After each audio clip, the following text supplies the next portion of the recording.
पप्पा बरोबर कशा गप्पा मारतो बघा. दादू हँग कुठं आहे बाळा? तिकडे आहे ना. किती मोठी आहे? छोटी आहे का मोठी? मोठी आहे का?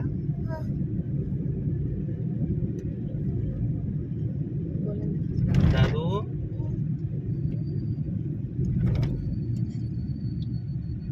हे बघ हे बघ हे बघ हे बघ. वाव, कसली हँग आहे. छान आहे का? तुला आवडली का? ईशान ज्या वेळेला पप्पा बरोबर असतो ना त्या वेळेला तू खूप खुश असतो, खूप हॅपी असतो. काय बोलताय पप्पा तुझ्याशी? काय दाखवताय तुला? हँग दाखवताय. अच्छा. ए आंबा गाई बघ आंबा गाई. ओ बेटा कशी करते ती? ओ बेटा हा दादानी बघितली हंबागाई.